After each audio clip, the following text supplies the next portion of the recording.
시청자 여러분 안녕하십니까? 국정의 바른 소리를 전합니다. 2월 13일 화요일 KTV 대한뉴스 시작합니다.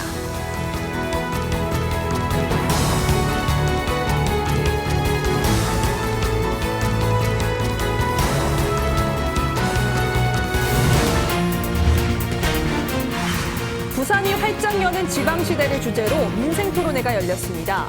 윤석열 대통령은 부산을 글로벌 허브 도시로 육성하겠다고 밝히며 2029년 가덕도 신공항 개항 등을 약속했습니다.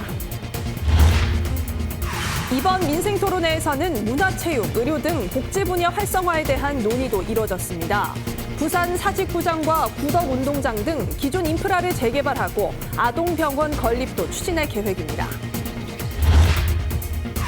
국무회의를 주재한 한덕수 국무총리가 의대 정원 증원은 의료개혁의 출발점이자 필수 과제라고 강조했습니다. 그러면서 좌고우면하지 않고 의대 정원 증원을 추진하겠다고 강조했습니다. 정부는 오직 국민과 대한민국의 미래만을 바라보며 좌고우면하지 않고 의대 정원 증원을 추진해 나가겠습니다. 기업들의 저출산 극복을 위한 노력들이 확산되고 있는 가운데 윤 대통령은 기업의 출산 장려 문화 확산을 위해 세제 혜택 등 지원 방안 마련을 지시했습니다. 자, 소식입니다. 11번째 민생토론회가 지방시대를 주제로 부산에서 열렸습니다. 윤석열 대통령은 부산을 글로벌 허브 도시로 육성하겠다고 밝혔는데요. 부산을 남부권 중심 축이자 명실상부한 대한민국 제2도시로 육성하기 위해 글로벌 허브 도시 특별법을 제정하겠습니다. 보다 구체적으로는 오는 2029년 가덕도 신공항 개항과 부산항 북항 재개발, 또 산업은행의 부산 이전 등을 약속했습니다. 문기혁 기자입니다. 조선시대 동네 읍내장에서 유래한 250여 년 전통의 부산 동래시장. 윤석열 대통령이 부산의 대표 전통시장인 동래시장에서 부산 시민들을 만났습니다. 여기는 그냥 가게가 아니라 그야말로 전통시장의 전통문화가 그대로 있네요. 감사합니다. 그래요. 시장님도 잘 부탁합니다. 윤 대통령은 부산을 찾아 11번째 국민과 함께하는 민생토론회에 참석했습니다. 부산이 활짝 여는 지방시대를 주제로 비수도권 지역에서 처음으로 열렸습니다. 윤 대통령은 수도권 집중이 심각한 저출산의 원인이라며 지방시대를 열어 합계 출산율 1.0을 회복하는 것이 어느 때보다 우선적인 국정 목표라고 말했습니다. 그러면서 부산을 남부권의 중심축이자 글로벌 물류, 금융, 첨단 산업의 허브 도시로 육성하겠다고 밝혔습니다. 부산 글로벌 허브 도시 특별법 제정도 추진합니다. 부산의 금융 물류 특구와 투자 진흥 지구를 지정해서 입주 기업에 대한 재정 세제 지원 등을 강화하고 자율적인 교육 환경을 조성해서 인재를 유치하겠습니다. 정부는 가덕도 신공항을 2029년 12월까지 개항하고 물류 지원 시설 부지도 함께 조성해 물류 중심 공항으로 조성합니다. 또 1876년 개항한 부산항 북항 재개발과 산업은행의 부산 이전을 위한 법 개정에도 속도를 냅니다. 산업은행 동남권 본부의 기능과 인력을 보강하여 부울경 지역 기업에 대한 금융 지원을 대폭 확대할 것입니다. 정부는 사는이 부산으로 이전하면 양질의 일자리 창출뿐 아니라 지역 산업에 대한 자금 지원을 통해 새로운 성장 동력이 확충될 것으로 기대하고 있습니다. KTV 문기혁입니다. 네, 이번 토론회에선 문화와 의료 등 부산 시민들의 실질적인 삶의 질을 높이기 위한 방안도 논의됐는데요. 사직구장과 구덕운동장 같은 문화 기반 시설을 재개발하고 아동병원 건립도 추진할 계획입니다. 계속해서 김유리 기자입니다. 1971년 개장된 부산 최초의 야구 전용 경기장 구덕운동장. 시설 낙후 등의 이유로 2017년 철거됐는데 도시재생혁신지구 사업을 통해 부산 시민의 생활체육공간으로 새롭게 조성될 예정입니다.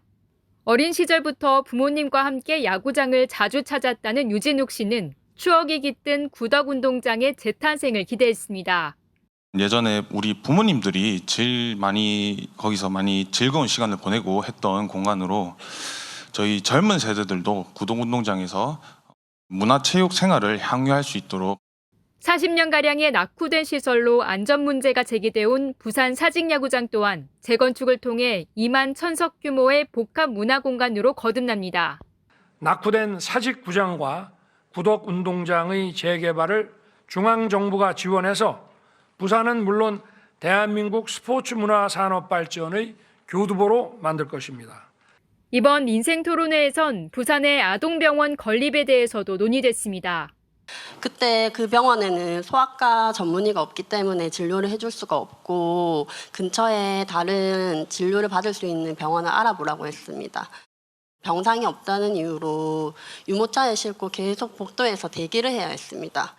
그러면서 아이가 아플 때 어려움 없이 치료를 받을 수 있는 아이 낳고 키우는데 좋은 도시가 되길 바란다고 말했습니다. 박민수 보건복지부 제2차관은 아동병원 건립을 적극적으로 지원하고 최근 발표한 의료 관련 계획들도 원활하게 수행하겠다고 답했습니다. 필수의료 4대 패키지, 그리고 건강보험 종합계획, 그리고 의대 정원 증원까지 연이어 발표를 하였습니다.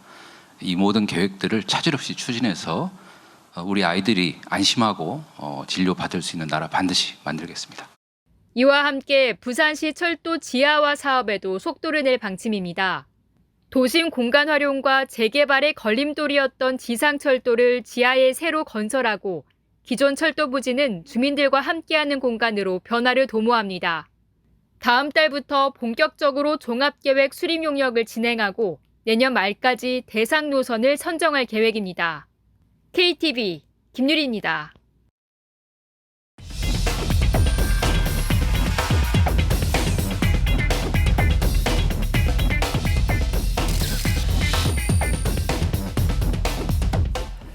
네, 그러면 지방시대를 주제로 한 11번째 민생토론의 주요 내용 조금만 더 자세히 살펴보겠습니다. 정부는 지역 인재들이 양질의 교육을 받을 수 있는 교육발전 특구를 올해 시범 도입한다는 계획인데요. 취재 기자가 나와 있습니다. 자, 박지성 기자, 먼저 이 교육발전 특구 어떤 건지부터 좀 설명해 주시죠. 네, 이 교육발전 특구는 황폐해진 지역을 교육의 힘으로 살리겠다는 취지를 담고 있습니다. 지자체와 교육청, 대학과 산업체가 협력해서 이 지역 교육 정책을 종합적으로 설계하는 겁니다. 안심하며 아이를 맡길 수 있는 영유아 돌봄부터 초중등 교육 개혁은 물론이고 지역 산업 현장에서 요구되는 교육 과정을 지역 대학에 반영하는 대학 혁신까지 포함하고 있습니다. 이를 통해서 젊은 인재들이 수도권 등 타지로 떠나지 않고 지역의 정주 기반을 마련할 수 있도록 돕는 겁니다. 윤석열 대통령 설명 들어보시죠. 정부는 지방교육의 품질과 경쟁력을 획기적으로 높여 나갈 것입니다. 지역이 주도하는 교육발전 특구를 만들어 지역에서 양질의 교육을 받은 인재가 지역 발전에 기여하는 선순환 구조를 만들겠습니다. 자, 얘기를 들어보니까 이 정책의 성공을 위해서는 지역들의 자발적인 참여가 굉장히 중요해 보이거든요. 이달 초까지 교육발전 특구 1차 공모 접수가 진행이 됐는데 지역들의 참여율이 상당히 높았다고 들었습니다. 네, 맞습니다. 1차 공모에서 총 15개 시도에 90여 개 기초지자체가 신청하면서 높은 참여율을 보였습니다. 정부는 이달 중에 교육발전특구위원회 검토 등을 거쳐 1차 시범지역을 발표할 예정입니다. 특구로 선정되면 중앙정부의 재정 지원과 규제 특례를 받을 수 있는데요. 정부 설명 들어보시죠. 지역 인재의 수도권 유출을 막고 정주하기 좋은 삶의 생태계를 구축하고자 합니다. 지방정부가 교육청, 대학, 기업과 협력하여 지역 맞춤형 교육특구 모델을 제안하면 정부는 이를 전폭적으로 지원하겠습니다. 자, 1차 공모에 참여한 지자체들이 이제 우리 지역은 이런 걸 잘할 수 있다. 이런 교육발전 특구 모델들을 내놨잖아요. 그것이 이번 토론에서 일부 공개가 되기도 했는데 어떤 내용이 담겼습니까? 네, 그렇습니다. 이 대부분 지역에서 공교육 개혁과 대학 혁신 모델을 제시했는데요. 이 토론회에서 언급된 부산 모델을 살펴보면요. 이 부산 지역 산업과 연계한 직업 교육을 공교육 과정에 반영해서 이 산업 현장에서 요구하는 인재를 양성하겠다는 구상이 제시됐고요. 또 부산 지역 대학의 지역 인재 전형을 확대하는 방안도 언급됐습니다. 이 밖에도 부산을 포함한 대부분 지역에서 늘봄 학교와 유보통합 도입을 개혁 모델로 제시했는데 둘 다 현재 정부 차원에서 추진하고 있는 정책들로 지역 여건에 맞게 변화를 주거나 도입 시기를 앞당기겠다는 방안이 나왔습니다. 네, 지금까지 지방시대를 주제로 한 민생토론의 내용 보다 자세히 살펴봤습니다. 박지성 기자, 잘 들었습니다.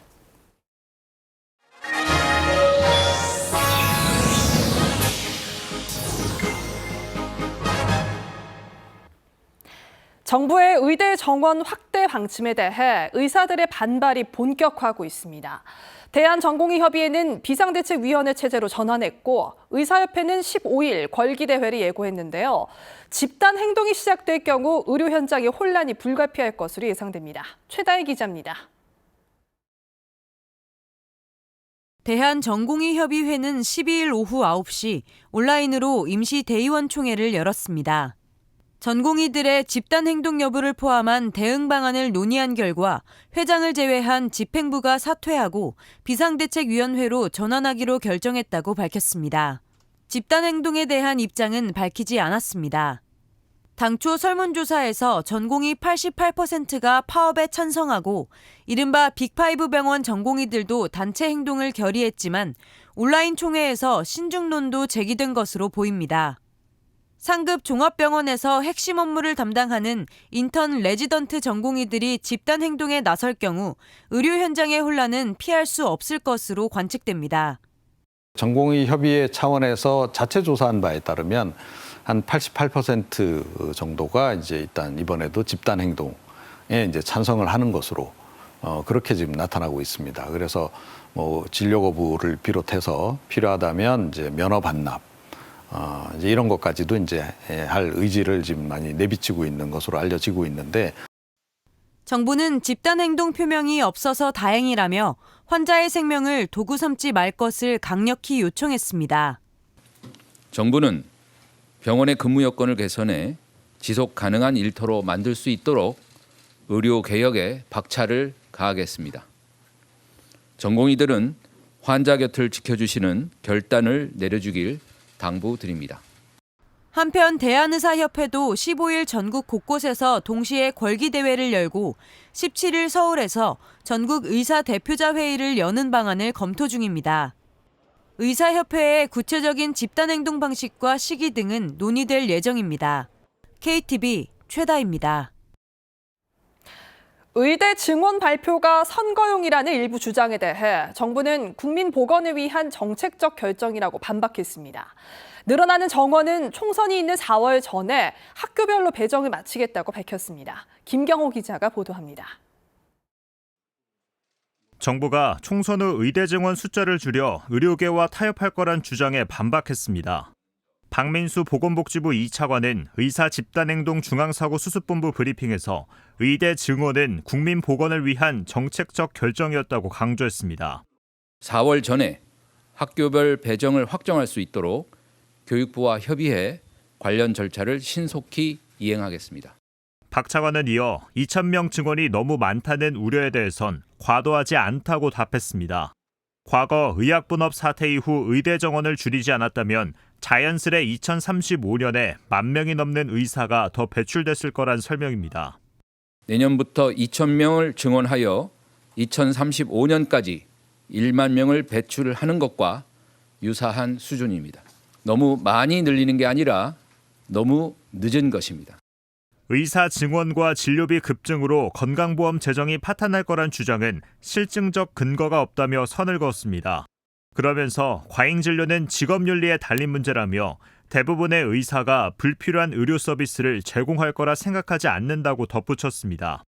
박 차관은 또 의대 증원에 반대하는 의사단체 집단행동 가능성에 대해 일부 직역에 의해 국가정책이 좌우되지 않도록 국민 여러분이 끝까지 성원해달라고 당부했습니다. 의사단체를 향해서는 증원을 둘러싼 쟁점을 두고 국민 앞에서 토론도 가능하다고 밝혔습니다. 한편 정부는 의대 증원을 포함한 필수의료 정책 패키지의 일환으로 의료사고 특례법 제정을 추진합니다. 의료사고 특례는 피해 전액 책임보험에 가입한 의사를 의료사고로 인한 고소, 고발로부터 보호하는 제도입니다. KTV 김경호입니다. 국무회의를 주재한 한덕수 국무총리는 좌고우면하지 않겠다며 의대 정원 증원 추진에 대한 강력한 의지를 표했습니다. 의사들의 집단 행동과 같은 불법 행위에는 법과 원칙에 따른 엄정한 대응을 시사했습니다. 보도에 김민아 기자입니다. 한덕수 국무총리가 의대 정원 증원은 의료개혁의 출발점이자 필수 과제라고 강조했습니다. 국민도 필요성을 체감하고 정부의 계획을 지지하고 있다면서 의대 정원 증원 결정의 정당성을 역설했습니다. 정부는 오직 국민과 대한민국의 미래만을 바라보며 좌고우면하지 않고 의대 정원 증원을 추진해 나가겠습니다.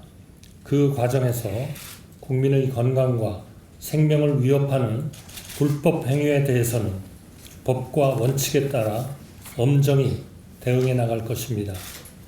한 총리는 지금 의료 체계를 바로잡지 않으면 대한민국의 미래가 없다는 절박한 위기의식을 가지고 의료 개혁을 추진하겠다며 강력한 의지를 드러냈습니다. 이날 회의에서는 고향사랑기부제 일부 개정안이 의결됐습니다.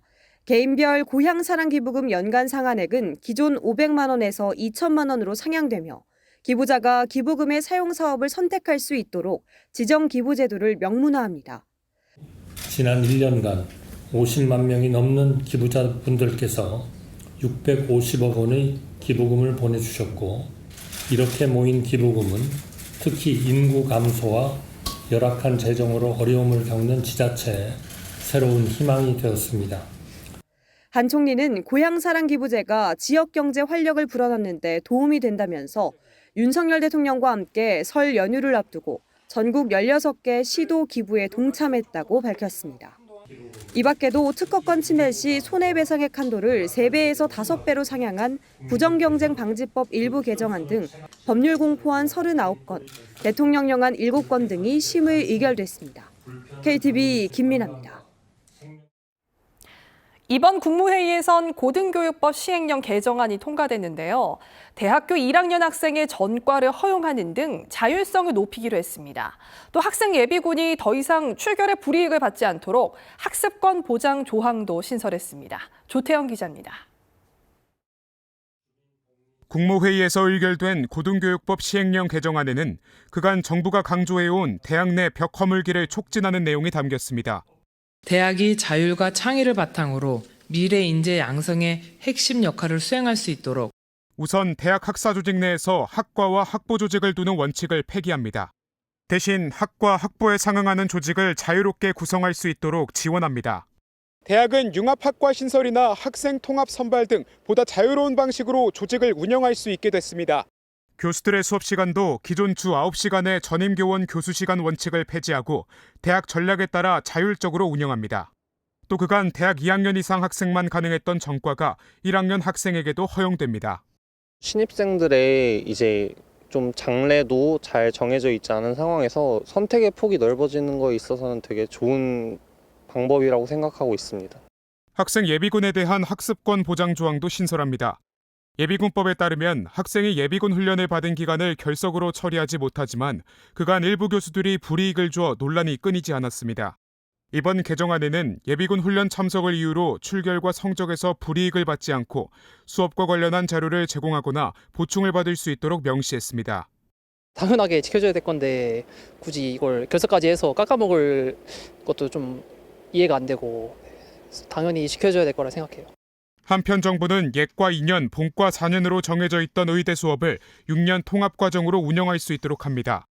6년 범위 내에서 대학이 유연한 학습 설계를 할 수 있도록 유도하는 겁니다. 외국 대학과의 공동교육과정과 국내 대학 간 공동교육과정의 학점 인정 범위도 확대됩니다. 또 국내 대학이 외국 대학의 교육과정을 수출하는 경우 교육부 승인을 거치지 않고도 학칙에 근거해 할 수 있게 됐습니다. KTV 조태영입니다. 올해 우리나라 출산율이 또다시 역대 최저일 것으로 전망되는 가운데 최근 기업들 사이에서 저출산 극복을 위한 노력들이 확산되고 있습니다. 윤석열 대통령이 세제 혜택 등 다양한 지원을 통해 기업들의 출산 장려 활동을 도우라고 지시했습니다. 최영은 기자의 보도입니다. 2021년 이후 자녀를 낳은 임직원 자녀 70명에게 각각 1억 원의 출산 장려금을 지급한 부영그룹. 이 밖에 다수 기업이 임직원의 출산과 육아지원금을 지급하는 등 다양한 제도를 마련하고 있습니다. 윤석열 대통령이 이 같은 사례에 대해 상당히 고무적이라며 반색했습니다. 윤 대통령은 저출산 극복을 위한 기업 차원의 노력이 확산되고 있다면서 특히 기업의 자발적인 출산 지원 활성화를 위해 다양한 세제 혜택 방안을 마련하라고 지시했습니다. 앞서 기업이 출산 장려금으로 제공한 지원금이 근로소득으로 잡혀 직원들이 상당한 금액의 세금을 내야 한다는 지적이 나오자 윤 대통령이 대책 마련을 주문한 것으로 보입니다. 현행 세법은 과세 표준상 연소득 1억 5천만 원부터 3억 원 사이일 경우 소득세율은 38%로 출산 장려금 1억 원을 근로소득 명목으로 지원받으면 최소 3천만 원 이상의 세금을 납부해야 합니다. 정부는 이에 따라 기업의 공익적 취지를 살릴 수 있도록 출산 장려금에 대한 특례 적용 등을 검토할 것으로 보입니다. 한편 윤 대통령은 방송사 신년 대담을 통해 저출산 문제는 최우선 국정과제라며 합계 출산율 1.0명대 진입을 목표로 할 거라고 밝혔습니다. KTV 최영은입니다. 영세 납세자와 수출 기업에 대한 세정 지원이 크게 늘어납니다. 또 지난해 역대 최저 수준이었던 세무조사 규모가 올해도 유지될 전망인데요. 민생안정과 역동경제 구현을 목표로 국세청이 밝힌 올 한 해 정책 추진 계획을 신국진 기자가 보도합니다. 국세청은 민생경제 안정과 역동경제 구현을 위한 범정부적 노력에 동참합니다. 우선 영세 납세자와 수출기업에 대한 세정 지원을 확대하기로 했습니다. 경영상 어려움을 겪는 중소기업과 소상공인을 대상으로 세목별 납부기한 직권 연장, 압류 매각 유예 등을 시행합니다. 부가가치세 납부기한이 2개월 직권 연장되는 사업자는 법인세와 소득세 납부기한도 3개월 연장됩니다. 또한 일시적 체납에 대한 압류 매각은 최대 1년 유예하고 영세 사업자와 수출기업의 부가세, 법인세 환급금은 법정 기한보다 최대 20일 앞당겨 지급하기로 했습니다. 일자리 창출과 수출 투자 확대에 기여한 기업 중심으로 정기조사 선정, 신고 내용 확인 등 세무 검증 제외 대상을 추가 발굴할 계획입니다. 글로벌 기술 경쟁력 강화를 위해 미래성장 세정 지원 대상의 소재 부품 장비와 뿌리 산업 분야 기업 12,000곳을 추가하고 5월 종합소득세 신고부터 생성형 인공지능 상담을 시범 도입할 계획입니다. 저출산 관련이나 취약층에 대한 혜택은 확대해 올해부터 자녀 장려금은 소득기준 7천만 원 이하로 넓어지고 최대 지급액도 100만 원으로 늘어납니다. 국세행정 역량 강화 TF를 통해 원래 핵심 과제들을 체계적으로 관리하고 다양한 국민들의 세금 애로와 건의사항을 빠짐없이 수렴하여 국민들이 그 노력을 체감할 수 있도록 신속하게 추진해 나가겠습니다. 올해 세무조사 규모는 지난해와 유사한 14,000건 이하로 운영할 계획입니다. 국세청은 어려운 대내외 경제 여건을 고려해 중소 영세 납세자에 대한 세무조사는 자제하고 명백한 탈루 혐의가 발견된 경우만 조사에 관리한다는 방침입니다. 다만 불법 사규명 등 민생 안정을 해치는 폭리탈세 대응에는 역량을 집중할 예정입니다. 국세청은 이를 위해 세무 악의적 체납자 추적 전담반을 지난해 19개에서 25개로 늘리고 지방청과 세무서 합동수색 등 현장 징수활동을 강화할 계획입니다. 국내외 플랫폼과 연계된 공유숙박, 중고거래, 유튜버의 외환거래 자료도 확보해 신종 탈세에 대응할 예정입니다. KTV 신국진입니다. 우리나라 과학자들이 세계적으로 인정받는 해외 연구진들과 공동으로 연구할 기회가 크게 늘어날 전망입니다. 정부가 젊은 과학자들의 연구 기회 확보와 역량 강화를 위해서 국제협력 연구개발 투자를 지난해보다 3배 이상 늘리기로 한 건데요. 이리나 기자가 전해드립니다.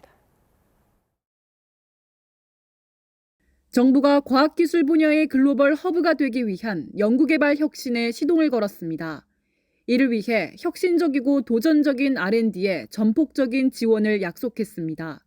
올해 국제협력 R&D 예산을 올해보다 3배 이상 늘린 1조 8천억 원으로 편성해 기술 선진국과의 공동연구를 확대하고 해외 인재 유치를 늘리겠다는 겁니다. 세계 최고에 도전하는 혁신적 R&D를 중점 지원하고 세계 최고 수준의 국제 공동 연구가 확대될 수 있도록 R&D 혁신 방안과 글로벌 R&D 추진 전략을 수립함으로써 국내 연구 생태계에 R&D다운 R&D가 자리 잡을 수 있는 토대를 마련하였습니다. 젊은 과학자 양성을 위해 이공계 학생을 대상으로 한 전주기 장학 지원 체계도 마련합니다. 학사부터 석박사 과정까지 장학금 지원을 늘리고 젊은 연구자들을 위한 연구 지원 프로그램도 운영합니다. 여기에 더해 연구자들이 마음껏 혁신적인 연구에 도전할 수 있도록 R&D 시스템을 개편하는데 성공과 실패 중심의 평가 등급을 없애고 혁신 도전형 R&D에 대해서는 예비 타당성 조사 면제도 검토할 것이라고 밝혔습니다. 세계 각국이 치열한 경쟁을 벌이고 있는 AI와 첨단 바이오, 양자 등 3대 게임 체인저 기술에 대한 연구개발 추진 계획도 내놓았습니다. 먼저 연구자가 직접 다양한 양자 공정을 시험할 수 있는 대형 공용 연구시설, 개방형 양자팹을 구축하고 올해 하반기 국내 자체 개발 양자 컴퓨터의 클라우드 서비스 개시를 목표로 내세웠습니다. 또 챗 GPT와 같은 생성형 AI의 한계점을 극복하기 위한 기술 개발과 국내와 미국의 AI 연구 거점을 각각 마련해 고난도 AI 공동 연구도 진행합니다. 실패 가능성이 높지만 성공 시 막대한 효과가 기대되는 한계도전 R&D 프로젝트도 올해부터 시작합니다. 청정수소 생산기술 국산화를 위해 국가수소중점연구실을 운영하고 다가오는 4월쯤 무탄소 차세대 소형 원전인 혁신형 SMR의 표준 설계에 착수합니다. 우주 분야 연구 개발도 5월 우주항공청 개청을 통해 더욱 탄력받을 전망입니다. 다음 달 중 발사체 기술 민간 이전을 위한 차세대 발사체 참여 기업을 선정하고 민간 기업 중심의 우주산업 시대를 열기 위한 우주산업 클러스터 조성도 올해 상반기 중 추진하기로 했습니다. 과기정통부는 이 같은 올한해 주요 정책 추진 계획을 바탕으로 글로벌 과학기술 강국이자 디지털 모범국으로의 도약에 나선다는 계획입니다. KTV 이리나입니다. 나도 모르게 내고 있는 세금 아닌 세금. 준조세로 불리는 각종 부담금 얘기인데요. 정부가 기업과 국민에게 부담을 주는 이 준조세를 손보기로 했습니다. 90개가 넘는 부담금을 전수조사하고 원점에서 재검토한다는 방침입니다. 윤현석 기자입니다.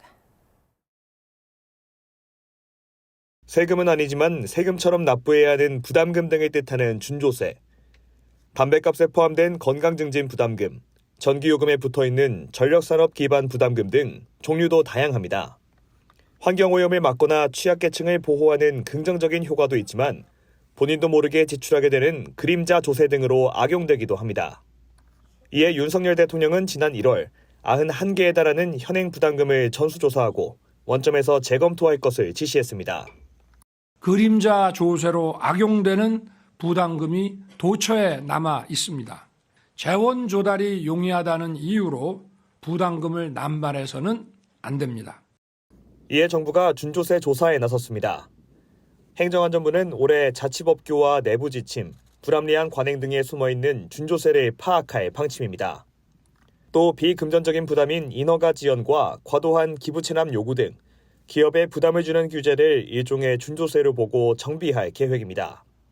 준조세 정비와 함께 지역 맞춤형 규제 혁신도 진행합니다.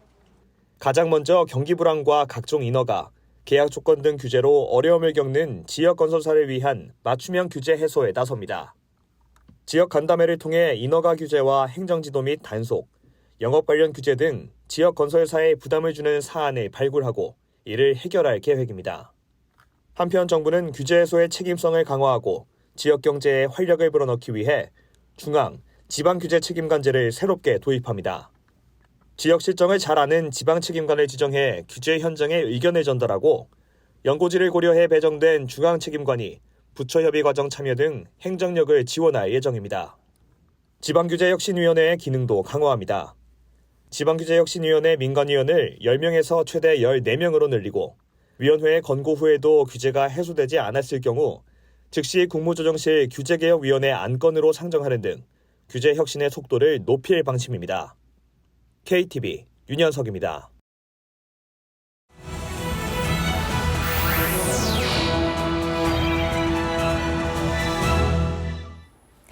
국장을 더 촘촘히 살펴봅니다. 보도자료 브리핑입니다. 미국에서의 인턴십과 어학연수, 여행 기회를 한 번에 제공하는 한미 대학생 연수 프로그램이 상반기 참가자를 모집합니다.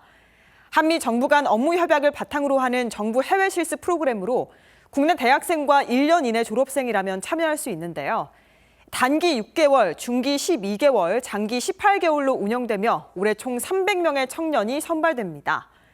또 올해부터는 한국장학재단의 학자금 지원 구간 3분의 2하 참가자에게는 참가 비용 전액이 지원되고 생활비 지원금도 10%가량 인상돼 취약계층 청년의 부담이 줄어들 것으로 기대됩니다. 참여를 원한다면 월드잡 플러스 누리집을 통해 지원하시기 바랍니다. 지방공기업과 지방출자, 출연기관 등 전국의 996개 지방공공기관이 올해 채용 인원을 확대합니다. 신규 채용으로는 전년 대비 6% 증가한 8,700여 명, 청년 체험 인턴으로는 4.2% 증가한 1,300여 명이 채용될 계획인데요. 정규직 채용은 서울교통공사 344명, 서울의료원 247명, 경기도의료원 195명 등으로 나타났습니다. 아울러 고졸 청년들의 빠른 사회 진출을 지원하기 위해 고졸 인재 190명도 새롭게 채용됩니다. 지방 공공기관별 자세한 채용 계획은 지방 공공기관 경영정보 통합공시 누리집과 각 기관의 누리집을 통해 공지될 예정입니다.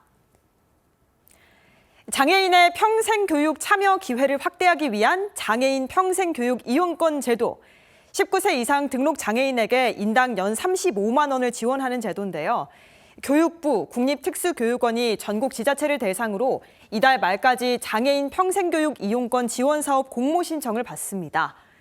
올해는 국비에 지방비까지 더해지면서 예산이 크게 늘어 지난해 대비 6,000명 늘어난 9,000명의 장애인 학습자에게 혜택이 돌아갈 전망입니다. 이용권으로 평생교육 이용권 누리집에 등록된 전국 평생교육기관의 프로그램을 모두 수강할 수 있고 신청 접수는 오는 3, 4월에 진행될 예정입니다. 지금까지 보도자료 브리핑이었습니다.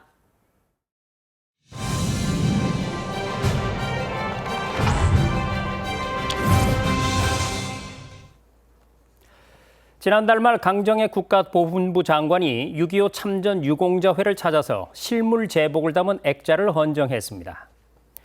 지난해 6.25 전쟁 정전 70주년을 맞아 참전 유공자들에게 새 제복을 만들어 지급했던 제복의 영웅들 사업이 성공적으로 마무리된 것을 기념하기 위해서였는데요. 자, 그런데 이날 또 하나의 액자가 유공자회의 벽에 걸렸는데 거기엔 고사리 손으로 쓴 아이들의 손편지가 가득 담겨 있었습니다. 자, 지금 보시는 바로 이 액자로 부산 동신초등학교 학생들이 직접 써서 보훈부에 단체로 보냈던 편지들입니다. 지난 2022년 그동안 참전 용사들은 조끼를 사비로 사서 단체복으로 입어왔던 터였는데 일부에서 이 용사들의 조끼를 비하 대상으로 삼는 일이 발생했습니다. 그러자 보훈부에서 새 제복을 만들어 10명에게 헌정하는 시범 사업을 했는데 이를 접한 동신초등학교 학생들이 모든 참전 용사가 제복을 받을 자격이 있으니 전원에게 무상으로 지급해달라고 편지를 보냈던 겁니다. 초등학생들의 건의를 받아들인 보훈부는 지난해 정전 70주년을 맞아 본격적으로 제복의 영웅들 사업을 추진했고 6.25 참전 유공자 3만 6천여 명에게 존경과 감사의 마음을 담은 제복을 지급하며 성공적으로 사업을 마무리했습니다. 정부는 제복의 영웅들 사업이 일상 속 보훈문화 확산에 성과를 거두었다고 보고 월남전 참전 60주년을 맞은 올해 지원 대상을 더욱 늘려 17만 5천여 명의 월남전 참전 유공자에게 증정할 계획입니다.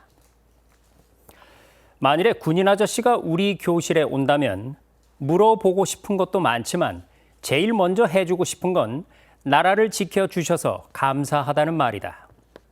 네. 작년에 열렸던 보훈 콘텐츠 공모전 영상 부문에서 우수상을 탄 홍인호 학생의 당선작인데요. 아직도 일부에서 군경을 비하하는 호칭과 제복 입은 이들에 대한 조롱을 마치 유행인 양 여기는 웃픈 자화상과 겹쳐지면서 우리 사회 보훈 의식의 현 주소를 아프게 돌아보게 되는 오늘입니다. 정책의 자물쇠를 여는 열쇠말, 보훈, 아이들에게 배운다였습니다.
사라지려 해 날 보고 웃어는 웃음은 녹아 녹잖아. 너에게 달래 하는 것도 잠시 보면 볼수록 어찌나 아픈지. Do you feel now? 오늘도 나만 하고 싶던 게 할 수 없는 것이 돼버려. 중독된 것처럼 자꾸 널 찾아 맘이 계속 그리 가잖아. 왠지 쌉쌀해 근데 또 달콤해. 내가 지금 달크 초콜릿을 먹고 있는지 곁에 있으면 녹잖아.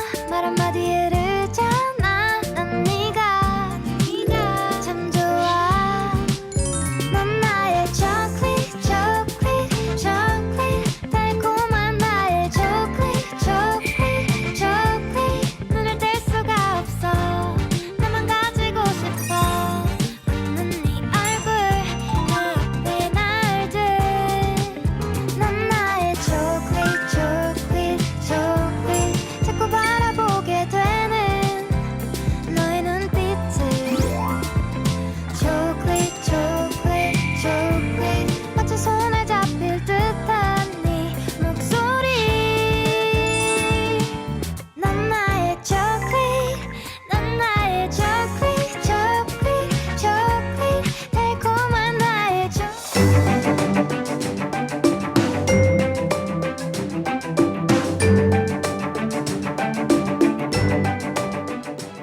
안녕하세요. K웨더 라이프스타일 예보 박성림입니다.